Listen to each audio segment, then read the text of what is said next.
N केन प्रकारेण असलियत ये होती है कि हमें किसी न किसी प्रकार से जी स्वामी जी, संत महापुरुषों से जुड़े रहना चाहिए। चाहे बोले संसार की बातें करो, कोई दिक्कत की बात नहीं, फिर बिल्कुल भी सही है। संतों से जुड़े रहना चाहिए।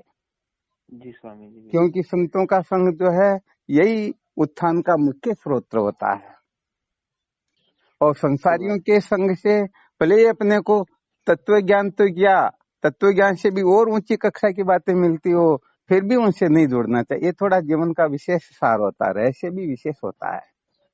बिल्कुल स्वामी इसको यदि कोई ठीक प्रकार से समझ पाते हैं ना, जी। स्वामी जी, वो जीवन को धन्य बना पाते हैं। क्योंकि सत्य कहा जाए तो ये जो कुछ भी क्रिया चेष्टा होती है ना बेटे, ये कुछ भी महत्वपूर्ण नहीं है। बिल्कुल। संसारियों का संग करके उनके द्वारा भले ही ऊंची से ऊंची कक्षा की बातें भी सुनेंगे, परंतु उनके जीवन का लक्ष्य तो संसार में भटकना ही तो है। बिल्कुल बिल्कुल स्वामी ये जी, यही है। अंततोगत्वा यही तो सिद्ध करना कि ये संसार के भोग पदार्थी सत्य, इनको प्राप्त करना ही जीवन का उद्देश्य है। इनको प्राप्त करके ही रहेंगे और दिन रात केवल और केवल मात्र इसी की सिद्धि में लगे रहते हैं। और ब्रह्म विद्या का विवेचन भी इसीलिए करते हैं कि हमको मान बढ़ाई प्राप्त हो, भोग पदार्थ प्राप्त हो, मौज मस्ती मनोरंजन हो। बिल्कुल। तो यही कारण होता है कि वो एक बार सूत्र बताया ना प्रवृत्ति निवृत्ति का, जी विद्वानों स्वामी की प्रवृत्ति भी निवृत्ति होती है और मूर्खों की निवृत्ति जी, अर्थात निवृत्ति। त्याग, ये भी प्रवृत्ति रूप ही होता है। बिल्कुल। तो इसमें रात और दिन का अंतर होता है। जी स्वामी।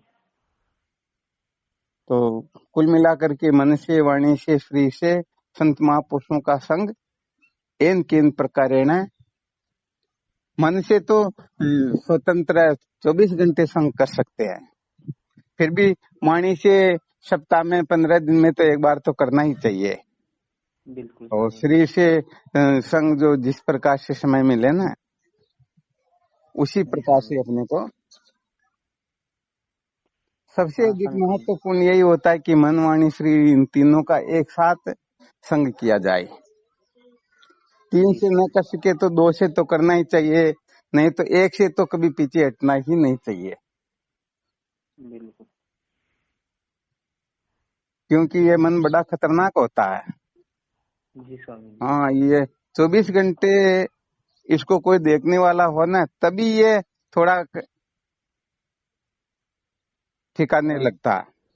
वरना सत्य बात है। जब इसे पता लग जाता है इसमें मैं अकेला हूँ, मेरे को कोई नहीं देगा, तो ये आकाश पाताल कर देता, पता नहीं इधर उधर कितना गड़बड़ घोटाला कर देता जिसकी कोई कल्पना भी नहीं कर सकते।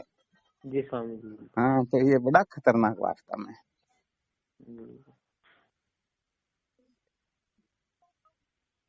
कुल मिलाकर के मन संसार से हटने लगे तो बुद्धि में भी विवेक जागृत होने लग जाता है। और यदि मन संसार से नहीं हटता ना, तो फिर जी स्वामी। बुद्धि में विवेक जागृत नहीं होता, बल्कि वो अंधकार है, प्रकाश आदि, अविवेक आदि बस उन्हीं का बोलबाला रहता है। बिल्कुल।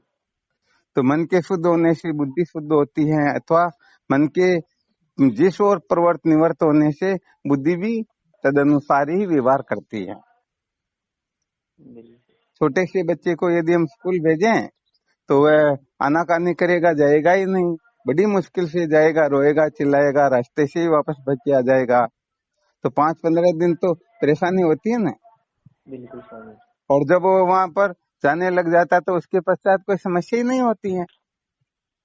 सत्य बात है। ऐसे ही ये मन सचमुच में इस तरफ लगता नहीं है, एक संसार के साथ ही जुड़ना चाहता, संतों से जुड़ना चाहता ही नहीं। क्यों?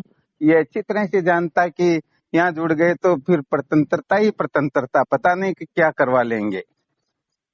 और ये संसार से जुड़ने में अपने को स्वतंत्र समझता है कि हम जैसा चाहेंगे वैसा करेंगे।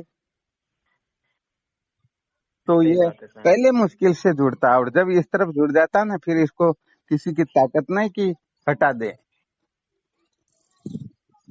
बिल्कुल। तो अपने को कुल मिला करके रहस्य को बहुत अच्छी तरह से समझ लेना है। अच्छी तरह से यदि रहस्य समझ में आ गया तो जीवन सार्थक हो गया, और ये समझ में नहीं आया तब बड़ी गड़बड़ होती वास्तव में। बिल्कुल।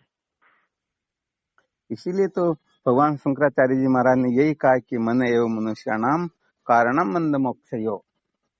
बुद्धि के लिए नहीं कहा, मन के लिए कहा, क्योंकि मन के अनुसार ही बुद्धि काम करती है। जी स्वामी जी। मन जो सोचता है ना, बुद्धि वैसे उसी को प्राप्त करवाने में वो युक्तियां खोजने लग जाती हैं। यदि मौज मस्ती मनोरंजन करना तो बुद्धि में ऐसी ऐसी वृत्तियां युक्तियां जागृत होने लग जाएगी। और यदि ये मन सचमुच में भगवत साक्षात्कार के लिए प्रवृत्त हो जाए, उधर महत्व बुद्धि हो जाए, तो फिर बुद्धि में विवेकादि साधन जागृत होने लगेंगे। फिर संतों का संग ही अच्छा लगेगा, संसार का संग उनको खटकने लग जाएगा। फिर वह बंधन को बंधन समझने लग जाएंगे। जी स्वामी जी बिल्कुल।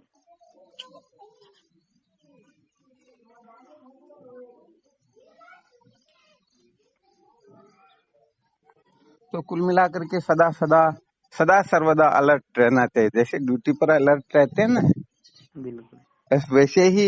और भले करना वरना कुछ नहीं, परंतु सावधान रहना कि ये मन कहीं पर बिना मतलब के चिपक तो नहीं रहा, किसी को महत्व तो नहीं दे रहा, किसी के पीछे पागल तो नहीं हो रहा। बस यही तो साधकों की साधना होती है। और जी यहाँ पर स्वामी। भी विशेष बात यह है कि ये कहीं मैं तो बुद्धि तो नहीं कर रहा, कहीं चिपक तो नहीं रहा, किसी तरफ जा तो नहीं रहा। यहाँ पर भी बड़ी विलक्षण सोच होनी चाहिए कि ये संसार की तरफ जाकर के संसार से चिपकना चाहता, अथवा संतों की ओर जाकर के संतों का संग करना चाहता। यदि संतों की ओर प्रवृत्त होकर के उनका संग करना चाहता, तब तो समझो ना, ये तो जैसा होना चाहिए वैसा हो गया। बिल्कुल तो ये पतन की ओर जाने लगे, तभी अपने को समस्त प्रक्रियाओं का ध्यान रखना। और उत्थान की ओर जाए तो बस इसको खूब शाबाशी देनी चाहिए कि तेरे जैसा तो कोई है ही नहीं। बिल्कुल सही है।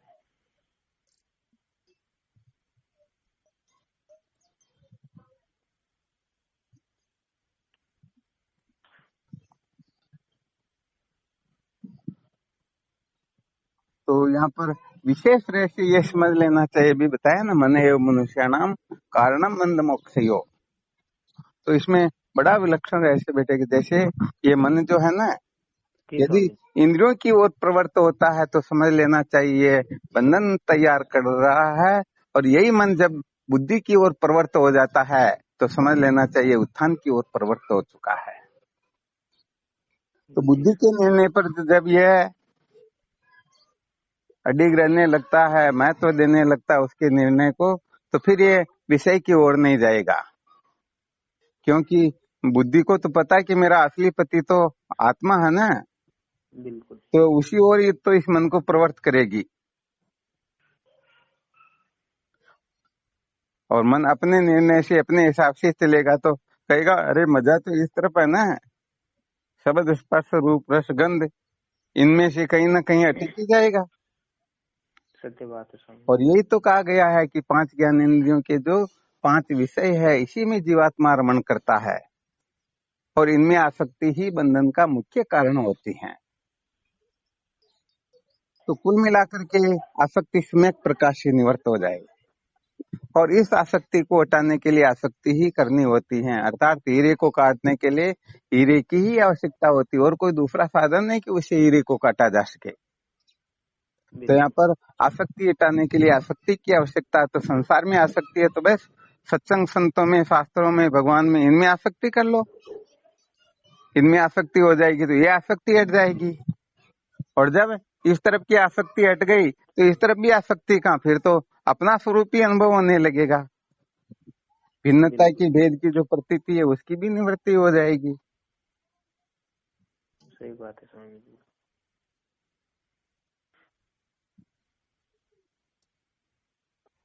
कुल मिलाकर के अपनी जो सोच होती है ना, इस सोच के बारे में सोच करना चाहिए कि हमारी सोच किस प्रकार की हो रही है।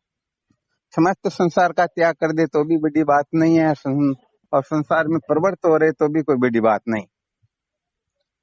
अपनी सोच क्या है, वास्तव में हम चाहते क्या है, अविद्या के बंधन से छूटना चाहते हैं या नहीं। यदि कोई सचमुच में अविद्या के बंधन से छूटना चाहता है तो उनकी समस्त क्रिया चेष्टाएं वो साधन रूप हो जाती है। ये सदा सर्वदा ध्यान रखना चाहिए। जैसे नदी चाहे कितने भी आडे टेढ़े मार्ग से क्यों न चले, परंतु अंततोगत्वा लक्ष्य तो समुद्र का होता ना। जी स्वामी जी बिल्कुल। हाँ, इसलिए अविद्या के बंधन से छुटकारा ये जीवन का लक्ष्य बन गया। फिर 24 घंटे संसार में उलझे हुए हैं, फिर भी सचमुच में वह उलझे हुए है ही नहीं। और लक्ष्य यदि संसार की प्राप्ति है तो 24 घंटे वो बोले सबका त्याग करके संन्यास भी ले लिया और 24 घंटे साधन भजन जब तक पूजा पाठ करे, अंततोगत्वा वो संसार की ओर ही जाएंगे। कितना बड़ा महान अंतर होता है। बिल्कुल स्वामी जी।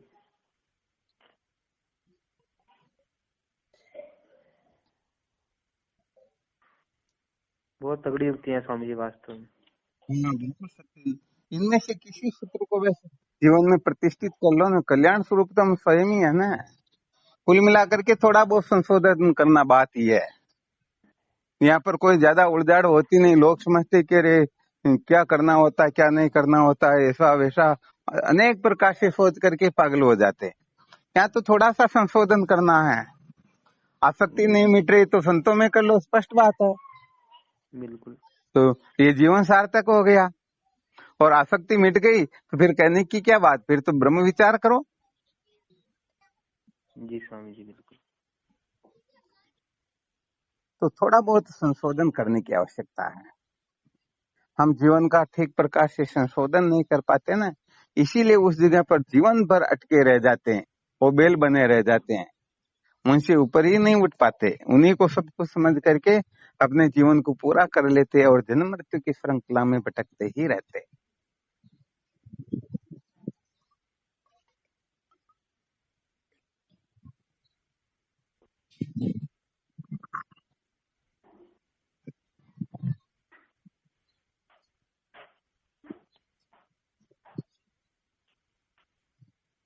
ना समझ में रात दिन का फर्क है स्वामी जी। रात दिन का अंतर देखो, वास्तव में सत्य बात है।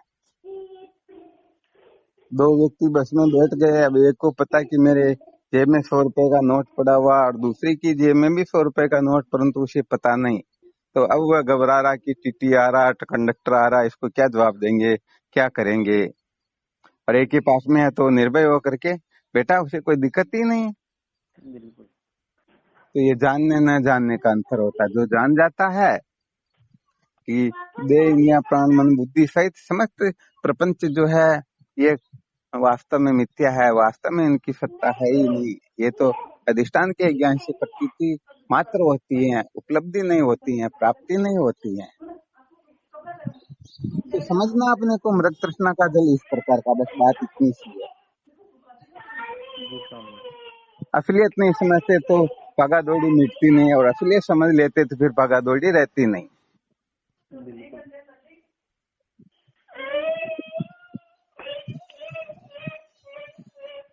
और इसमें कोई शंका हो तो देखो। जी स्वामी बिल्कुल।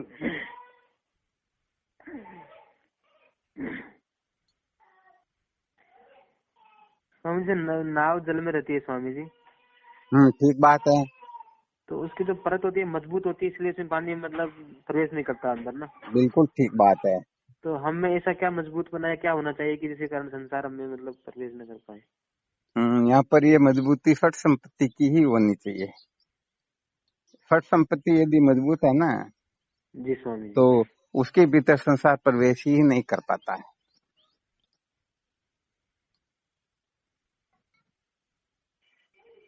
क्योंकि फट संपत्ति जिस जगह पर है समझो उस जगह समस्त साधन है, विवेक वैराग्य मुमुक्षुता कोई कमी नहीं है। बिल्कुल स्वामी। थोड़ा और समझाओ ना स्वामी, सर संपत्ति कैसे मतलब मजबूत कैसे हो सके, क्या होना चाहिए। यहाँ पर तात्पर्य यह है कि विवेक उदय तो हो जाता है, परंतु ये विवेक जब तक पूर्ण नहीं होता है तब तक सचमुच में कोई कृतार्थ हो पाता ही नहीं। ठीक है। ठीक है ना। जी तो स्वामी। विवेक को पूर्ण करने के लिए अपने को और आगे प्रवृत्त होना होता है। तो आगे प्रवृत्त होंगे तो जब सचमुच में विवेक जागृत होगा, तो उसके पहले शायद बहुत बार बता रहे कि दो पक्ष होते हैं इसके जी स्वामी जी। विवेक के अंतर्गत। दो पक्ष कौन कौन से होते हैं? अविनाशी, आत्म, अचल, जगत आते प्रतिकूल। एक तो जगत का और दूसरा आत्मा का, जी स्वामी। अर्थात जगत का भी स्वरूप बताया जा रहा है और आत्मा का भी स्वरूप बताया जा रहा है।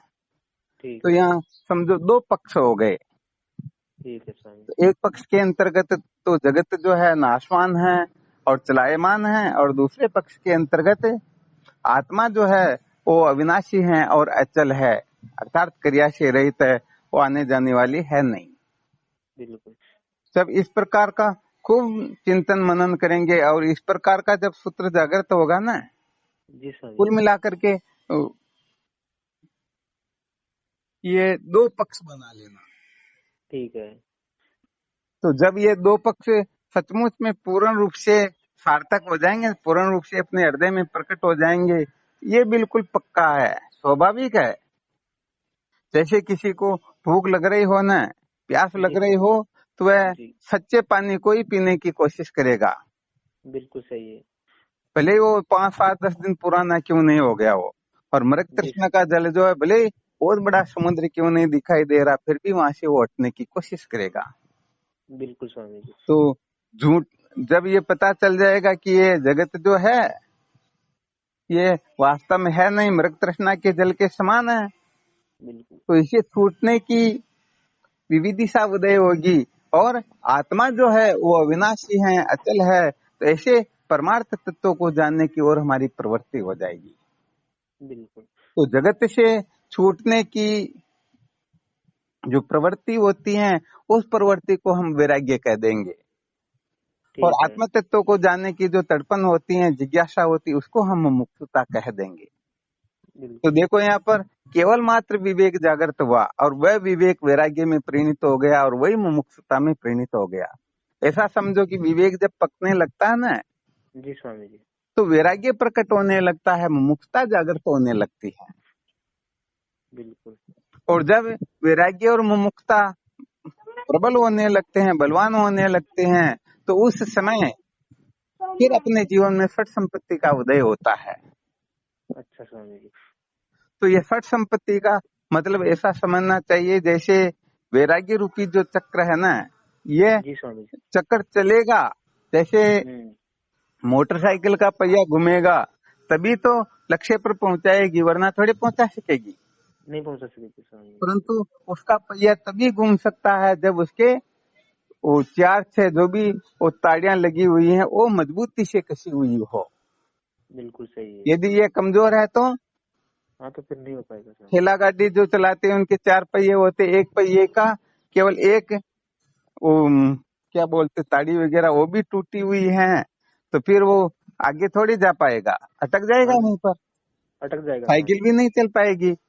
जी स्वामी जी। तो यहाँ पर वैराग्य रूपी जो चक्र है उसकी ये छह ताड़ियां जो ये मजबूती से होनी चाहिए। बिल्कुल।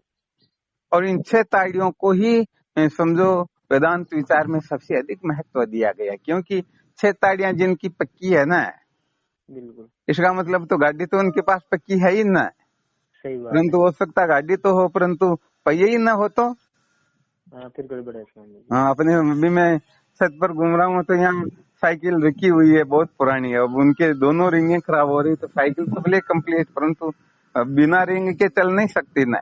नहीं चल सकती। जी स्वामी जी। तो बस ऐसे ही ये छह साधन जब मजबूत होते हैं, तो कहने का मतलब ये अपने को मोक्ष लोक अर्थात आत्म तत्व का यथार्थ बोध करवा करके हमें सदा सदा के लिए कृतार्थ करवा देते हैं। बिल्कुल। तो यहाँ पर सम का अर्थ होता है मन को वश में रखना, ठीक है। और दम का अर्थ होता है इंद्रियों को वश में रखना। तो यहाँ पर अच्छा। ये जो संकेत किया जा रहा है, ये विहित हम्म, विषय के त्याग के लिए कहा जा रहा, अच्छा क्योंकि स्वामी। जब हम परमार्थ तत्वों को विहित विषयों से भी अधिक महत्व देंगे, जी स्वामी जी। तभी तो उनकी ओर प्रवृत्त हो सकेंगे ना। बिल्कुल बिल्कुल। भाई हम समझो किसी भी नाते रिश्ते को, किसी को भी यदि गुरुदेव से श्रेष्ठ समझ रहे हैं, तो फिर उन्हीं की ओर तो प्रवृत्ति होगी, गुरुदेव की ओर थोड़ी होगी। हाँ नहीं होगी स्वामी और जी। गुरुदेव को इन सबसे श्रेष्ठ समझ ले तो प्रवृत्ति इसी तरफ होगी। सत्य तो बात। यहाँ पर मन और इंद्रियों को वश में करने का यही संकेत किया जाता है कि विहित जो विषय होते हैं, इन विहित विषयों को भी मर्यादा में रह करके ही सेवन करे, न कि संसारियों की तरफ पागल होकर के इसी ओर प्रवृत्त होते रहे। बिल्कुल। हालांकि इनके ऊपर में बहुत सारे सूत्र होते हैं क्लास के अंतर्गत, जैसे जैसे वो चिंतन मनन चलता रहता वैसे वैसे वो सूत्र निकलते, फिर भी उत्तम साधकों के लिए केवल मात्र संकेत हो जाता है कि यहाँ पर कोई कह दे हमने तो समस्त निषिद्ध विषयों का सम्यक प्रकाश से त्याग कर दिया, हम स्वप्न में भी उनको महत्व नहीं देते, उनकी ओर प्रवृत्त नहीं होते हैं, हमारा मन वश में है, हमारी इंद्रियां वश में है, तो कभी मत समझ लेना कि इनमें सम और दम पूर्ण रूप से जागृत हो गया। अभी समदम की शुरुआत भी नहीं है। बिल्कुल। क्यों? क्योंकि यहाँ पर विहित जो विषय है उनसे मन को रोकना और उनसे इंद्रियों को रोकना, बस इसी को समदम कहते हैं। आ गया समझ में? जी स्वामी जी। हाँ, ये विशेष बात होती। बहुत सारे बोले जीव समझ जाते कि अरे हम तो बिल्कुल भी सपने भी में भी अनर्थ नहीं करते, हमारा संकल्प भी किसी के प्रति होता ही नहीं, हम तो ऐसे वैसे हैं, हम समस्त निषिद्ध का त्याग कर चुके, हम तो समदम से परिपूर्ण हैं, परंतु अभी तक समदम की शुरुआत भी नहीं है। जिस दिन विहित विषयों से विरक्ति होने लगे तब समझ लेना चाहिए अब समदम की ओर ये प्रवृत्त हो रहे हैं। बिल्कुल। और फिर श्रद्धा तो वो तो बड़ी खतरनाक ही होती है, सबसे अधिक महत्वपूर्ण और खतरनाक भी श्रद्धा ही होती है, जी क्योंकि स्वामी। श्रद्धा का मतलब होता शरत प्लस दा। शरत के सत में ये र शब्द का लोप होने से ये सत बन गया, सत ठीक है। प्लस दा अर्थात सत को धारण करने वाली जो बुद्धि होती है उसको कहते हैं श्रद्धा। श्रद्धा का मतलब होता है अभिमान की सम्यक प्रकाश से निवृत्ति, अपने में किसी भी प्रकार का अभिमान रहे ही नहीं, न बुद्धि की जानकारियों का रहे, न मन की कल्पना का रहे, न इंद्रियों के विषयों का अथवा अन्य अन्य कोई भी। जी स्वामी। यहाँ पर 8 प्रकार के जो मद होते हैं ना, जी स्वामी। कुल मद, शील मद। शील का मतलब होता है ब्रह्मचर्य, कोई ब्रह्मचर्य का पालन करता हो तो ये भी एक प्रकार का मद हो जाता है। जी स्वामी। तो कुल मद, शील मद, धन मद, रूप मद, यौवन मद, विद्या मद, तप मद और राज मद, ये 8 प्रकार के मद होते हैं। इन 8 प्रकार के मदों की निवृत्ति का नाम होता है श्रद्धा, अथवा अच्छा स्वामी। ऐसा समझना चाहिए श्रद्धा का मतलब होता है वेदांत वचनेषु विश्वास है श्रद्धा, केवल और केवल मात्र वेदांत वचनों को महत्व देना। यहाँ पर सबसे महत्वपूर्ण बात यही बताई जा रही है, वेदांत को छोड़ करके कहीं महत्व बुद्धि हो ही नहीं। बिल्कुल। तो जब वेदांत के प्रति ऐसा कहा जा रहा तो फिर गुरुदेव के लिए तो फिर बात भी और विलक्षण होती है। जी स्वामी जी। बिल्कुल। तो यहाँ पर असली बात साधक को यही समझ लेनी चाहिए, गुरुदेव के प्रति जैसी आस्था होनी चाहिए, श्रद्धा होनी चाहिए, वैसी किसी में हो ही नहीं। बिल्कुल। अब यहाँ पर घाटी इतनी कड़ी होती है कि साधक यहाँ टिक नहीं पाते हैं, और यदि कोई गुरुदेव को महत्व दे भी देते हैं तो भी कहने का मतलब और को भी बहुत ज्यादा को महत्व दे रखते हैं कि नहीं नहीं ये भी कोई गलत थोड़े बताते, ये भी तो अपना हित चाहते, ये भी ऐसे थोड़े वैसे थोड़े हैं। तो क्या होता है अब उनमें श्रद्धा परिपक्व नहीं है, पूर्ण रूप से श्रद्धा नहीं, क्योंकि उनकी जो श्रद्धा है वो भटकी हुई है, थोड़ी इसमें थोड़ी इसमें थोड़ी इसमें थोड़ी इसमें। तो ऐसे सूर्य की किरणें अलग अलग हो तो कागज कपड़े को थोड़ी जला सकती हैं। ना, नहीं जला पाएगी स्वामी। तो यहाँ पर पूर्ण रूप से महत्व बुद्धि गुरुदेव में हो, वेदांत में हो, इनके सिवाय किसी में हो ही नहीं। इस प्रकार की दृढ़ धारणा का नाम होता है श्रद्धा। तो वैसे इनका अर्थ करने में कहने में तो बहुत सरल दिखाई देता, परंतु है इतना खतरनाक कि यहाँ पर अच्छे अच्छे भी फेल हो जाते हैं। हालांकि अपने को निश्चय करना कि अच्छे अच्छे तो फेल हो जाते होंगे, परंतु हम होने वाले नहीं, ठीक है ना। जी यहाँ स्वामी। थोड़ा संकेत किया जाता है कि ये इतना खतरनाक है कि कभी भी यहाँ से फिसलन हो सकती है, बिल्कुल। क्योंकि ये मन का ये स्वभाव होता है ना, जी अपने स्वामी। अनुकूल होता है तो उस जगह पर हम इतने हो जाते कि अरे भाई सचमुच में अपने परम हितैषी यही है। और जी यदि स्वामी। थोड़ा बहुत भी फटकार लगा दिया, ऐसा कुछ हो गया, तो मन तुरंत वो बदल जाता, कुछ पता नहीं क्या क्या सोचने लग जाता। बिल्कुल सही है स्वामी। हो जाता ना। बिल्कुल सही बात है स्वामी। तो इसलिए श्रद्धा बड़ी खतरनाक होती है। तो यहाँ पर वेदांत के सिवाय किसी को महत्व नहीं देने का मतलब ये सारे इतिहास पुराण धर्मशास्त्र वगैरह सब एक तरफ रह जाते हैं, क्योंकि ये सारे के सारे हमें देह बताते हैं, तुम शरीर हो, तुम कर्ता भोक्ता हो, तुम पापी पुण्यात्मा हो, तुम स्वर्ग नरक में आने जाने वाले हो, या तुम ईश्वर के भक्त हो, दास हो, सखा हो, वत्स हो, पता नहीं, ऐसे बहुत सारे सूत्र बताते हैं। और जी वेदांत ये कहता है कि तत्वमसि ब्रह्म है। तो सब पर धर्म में निष्ठा करवाते हैं, और ये वेदांत जो है स्वधर्म का साक्षात्कार करवाता है। इसीलिए यहाँ पर सत्य वेद गुरु वाक्य है, श्रद्धा विश्वास केवल और केवल मात्र वेदांत व गुरुदेव, इन दो के सिवाय सबको कचरा भली प्रकार से समझ लेना चाहिए। वह पूर्ण रूप से श्रद्धा से संपन्न है। जी स्वामी। और फिर समाधान आता है। जी समाधान के अंतर्गत चित्त की एकाग्रता होती है। अच्छा चित्त स्वामी। एकाग्रम तो लक्ष्य समाधान में स्मृतम, अर्थात लक्ष्य में चित्त की एकाग्रता का हो जाना। जैसे अर्जुन की जो स्थिति थी ना, केवल जी चिड़िया स्वामी। की आंख ही दिख रही थी। जी स्वामी।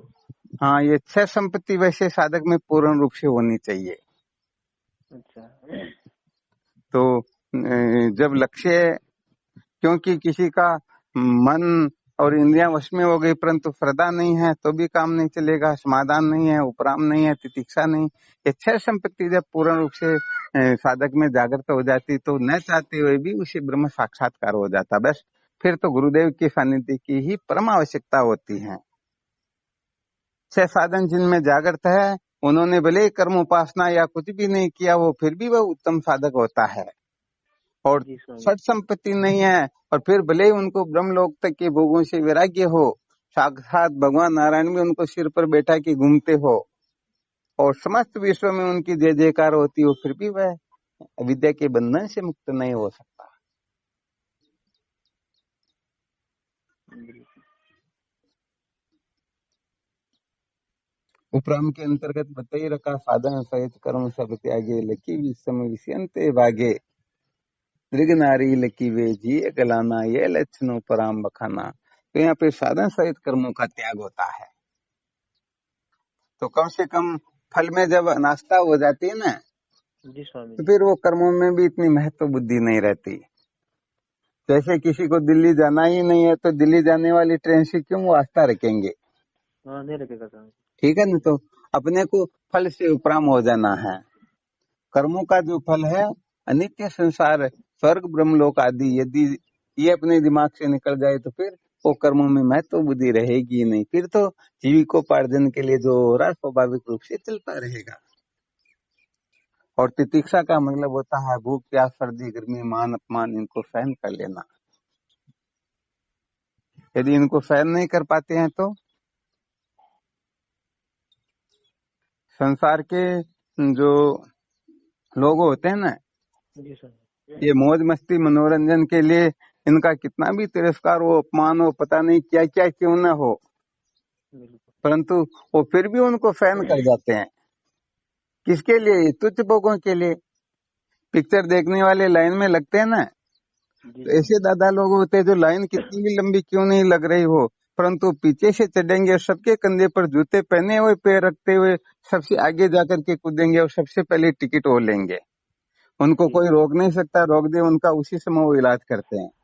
तो जी विचार करके देखो, लाइन में लगे लोग पैर रख करके ऊपर जा रहे, फिर भी नहीं नहीं हमको तो खड़े रहना, हमको तो पिक्चर देखनी, जी धक्का सौ स्वामी सौ जी। खाना पड़े फिर भी तमाशा देखना। हो गया ना गड़बड़ घोटाला। जी स्वामी जी बिल्कुल। संसार में कहने का मतलब तुच्छ भोगों के लिए लोग कितना तिरस्कार अपमान सह लेते हैं। और यदि कभी गुरुदेव रिमोन ले, क्लास ले और कुछ डांट फटकार लगाए और गड़बड़ करें तो हाँ फिर तो गड़बड़ है स्वामी संसार में से गए बीते हो गए ना। जी। बिल्कुल बिल्कुल। इसलिए यहाँ पर कहा गया है सर्व दुखों को सहन कर लेना। हाँ, यहाँ पर थोड़ा भले और संकेत कर देते हैं कि संसार के दुख वगैरह ये तो भले ही ठीक है, परंतु यहाँ पर मुख्य रूप से बात यही हो रही कि हमको जिनका संग करना है उनके द्वारा कितना भी कष्ट दुख तकलीफ अवहेलना क्यों न प्राप्त होती हो, फिर भी उनको सह लेना। जी स्वामी और सह नहीं सकेंगे तो फिर सठ संपत्ति नहीं, और सठ संपत्ति नहीं तो ज्ञान का सपना भी नहीं देखना चाहिए। बिल्कुल।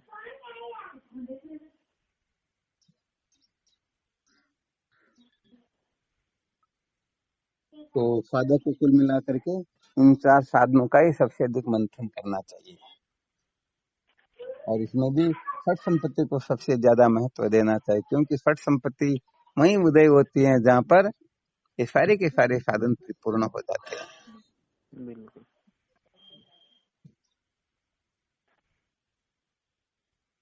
इसमें कोई और शंका हो तो देख लो।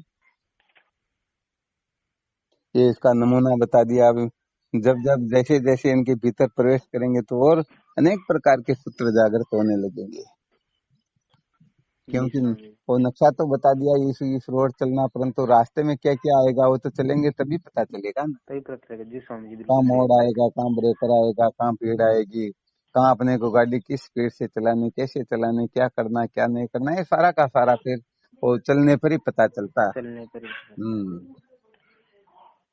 तो कुल मिलाकर के अनात्म प्रपंच को महत्व देना ऐसे यही बंधन होता है, और इनको महत्व नहीं देना समझो यही मुक्ति का मार्ग होता है। है। बिल्कुल स्वामी।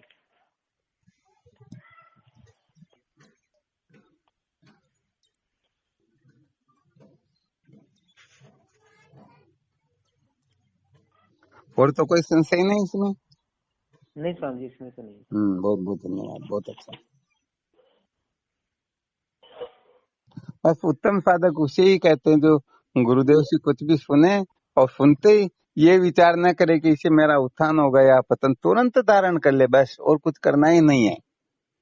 वो विचार तो वो करते हैं जो संसार की ओर दृष्टि रहती है कि अरे कोई कुछ कह तो नहीं देगा, सत्य बात है। वरना उत्तम साधक क्यों संसार विचार करेगा कि अरे ये आज्ञा माननी चाहिए या नहीं माननी चाहिए, करना चाहिए या नहीं करना चाहिए, ठीक है या ठीक नहीं। यदि वह कर रहा तो गुरुजी से भी तो ज्यादा होशियार हो गया ना। बिल्कुल बिल्कुल। हाँ, इसलिए गुरुजनों की बातों को तो तुरंत स्वीकार करने में पीछे नहीं रहना चाहिए। एक क्षण के लिए भी सोचते हैं तो ये बड़ा गड़बड़ घोटाला ही होता है, क्योंकि संसार में सब धोखा दे सकते हैं, परंतु गुरुदेव सपने में भी धोखा नहीं दे सकते, क्योंकि जो आत्मरूप से स्थित होते हैं वो उनको संसार की कोई परवाह थोड़ी होती है, वो संसार को पाना उनके जीवन का लक्ष्य थोड़ी होता। बिल्कुल सही है स्वामी।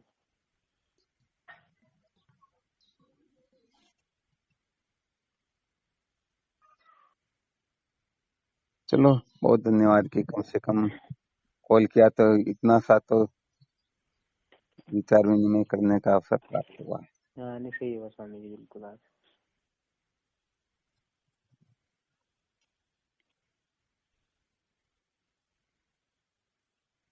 बस अधिक से अधिक वेदांत विचार करते रहना चाहिए। इस विचार में किसी भी प्रकार का विचार करो, परंतु महत्व है वेदांत विचार का। इसमें भले जगत का विचार करो, भले परमात्मा का विचार करो, भले आत्मा का विचार करो, अपनी सुविधा के अनुसार। सत्यचित आनंद में भले सत का करो, चित का करो, आनंद का करो, किसी का करो, अपनी सुविधा के अनुसार देख लेना चाहिए, परंतु कुछ न कुछ विचार विनिमय चलता ही रहे। ये शरीर प्रारब्ध का पुतला हो सकता है, परंतु प्रारब्ध के बाप में औकात नहीं है कि अपने को बांध दे या अपने को अपनी मुक्ति के मार्ग में कोई रोड़ा अटका दे। बिल्कुल सही है। ठीक है ना। इसलिए शरीर का जो प्रारब्ध है वो किसके साथ रहना, कैसे रहना, क्या करेगा, क्या, ये सारा उस पर छोड़ दो, परंतु बस मेरे जीवन का लक्ष्य सत्य का साक्षात्कार है। तो बुद्धि में परिवर्तन करना कुल मिला करके। बिल्कुल। बुद्धि में जो ना समझी बेवकूफी मूर्खता अनादिकाल से बैठी हुई है, बस वो सम्यक प्रकाश से निवृत्त हो जाए। और वो मूर्खता क्या है? संसार सत्य है, मैं परमात्मा से भिन्न हूँ, मैं परिचिन हूँ, ये सब मूर्खता ही तो है। मैं करता भोगता पापी पुण्यात्मा, ये क्या है? ये नासमझी ही तो है। बिल्कुल स्वामी। इसी से अपने को हटना है, इसी से अपने को ऊपर उठना है।